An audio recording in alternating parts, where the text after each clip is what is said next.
شاه عبدالعزیز رحمت الله علیه سره یو طالب العلم ورته حضرت دلته یو عرس دی ولا زما شاه صاحب ورته مده عرسونه له مده وي مده عرسونه له کې باجی او تورې نه جنه دغه زما جما اورېدل ډېر ښکلي چې کوالی پکې کېږي اخو طالب خو ماتحتي طالب سي ماتحتي چې استاد ورته سوی حضرت زما جي عرس له زما عرس له بعد خلک عرسونو لذي توجه غواړم ډېره عرس لته جایز دي ښه عرس لته سری جایز دي خو چې د شریعت خلاف کار پکې نه کېږي د شریعت خلاف کار عرس کې څه نعتونه د نبی اسلام مبارک صفات ذکر شي تقریرونه پکې وشي او خورده دغه شي بد دغه عرس دی که د دې نه ما سیوا او بیا عرس نه دی بیا بدعت دی بیا سری بدعت دی لکه مثال به د تبلیغي اجتماع ورکړم خلک جمع شي اجتماع کې تقریرونه کېږي د څه دپاره د اصلاح نفس دپاره تا کال اولګو څه دپاره دی اولګو بستر یاره جي چې زما د نفس اصلاح وشي او زما نفس کنټرول شي دین دې لار ته څه شمه سم شمه تبلیغ دې دپاره څه دپاره دی تبلیغ دې دپاره اوس خو ته جي مزې جوړې شوي دي تبلیغ نه څه جوړې شوي دي مزې جوړې شوي الله دې معاف دا د مزو لار نه ده ښه دا د مزو دم خو د دین لار د انسان ورسره نیغېږي د انسان د نفس اصلاح کېږي نفس ورسره کنټرولېږي او که ته تبلیغ کې وخت یې ولګو او نفس کنټرول نه شو د ګناهونو د دغه نه رکو نه شوې مونځ او دست زده نه کړه هسې دې په ګپونو کې زمانه تېره کړه بس دین پورې دې خندا وکړه باندې شته داسې که نه دین پورې الله دې معاف وکړي بسترې په شا کې هلکه مالک یو کس صحیح کړي هلکه ته به ما سره ځې ښه سیروزې نه به ځو ښه ما سره به ته ځې ستا نه بغیر زه ځم نه څه دپاره بیا جي مرکز کې هلته ګپونه لګي تقریر خو نه اوري بیا هلته دننه محترم لګي یو دې بار لګي الواګانو ته ناست دي خلک دې دپاره لاړ شي مرکز ته چې څه وورم او هغه زما زندګۍ کې راشي زما عملي زندګۍ کې راشي مشرانو سره کښېنم طور و طریقه زندګي یاده کړم یو دوه الفاظ یاد کړم محترم دې دپاره تبلیغ کې ځي او که ناسې مسخرو راځي نو بیا مه ده بعد پکې داسې هم لاړ شي تبلیغ کې لاړ شي په اوتو بوتو سر شي تبلیغ کې لاړ شي په اوتو بوتو سر شي او په اوتو ځان ورته ډېر لوی مولا ښکاري بیا او مولا خو ورته د سره د سړي زوی نه ښکاري بیا بعد پکې داسې هم شته الله دې معاف وکړي نو هغه تبلیغ سره ګډوډ شي شاه عبدالعزیز رحمت الله علیه ورته وی عرس نه مده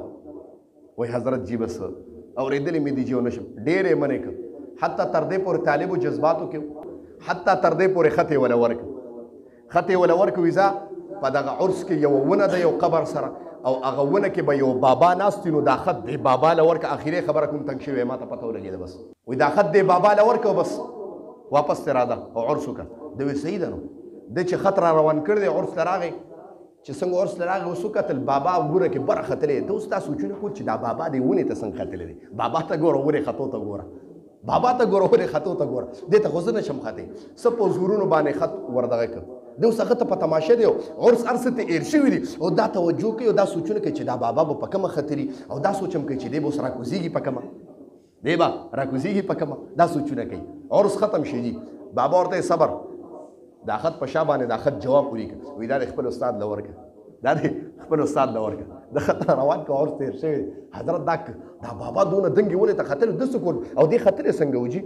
هغه ته تا نه پېژنې دا څوک دی وایي نه که نه وایي کوم قبر او د زیارت کې چې عرس کېده دا د قبر والا روح و که نه بره ناست و ښه جي دا څه چلو شي جي وایي دا الله مو تا ته ښکاره کړه دا څه وایي جي دا خو جي تاسو ما ته مخکې نه ولې نه وي چې زه ورغلی بیا ونې ته ختلې وم زه جي بیا ونې ته ختلم دا ونې مخکې نه ولې نه وي جي او دا خط کې سوتاو ته څه لیکلي هغه څه ولیکل وایي ما ورته لیکلي وو چې دا خلک ستا زیارت ته راځي او باجي او دا تبلیغ کوي دا ته منې کوې نه دا ته منې کوې نه نو تا ته یې څه ولیکل یو ما ته وایي چې تا یو طالب بنې نه که زه به دا سک بنې کړم شکر سبحان الله تا یو طالب بنې که زه به دې سک بل کړم محترمو هغه شاه عبدالعزیز رحمت الله علیه د طالب د زړه دپاره چې د هغه طالب توبه ویسته چې داسې عرسونه له بیا نه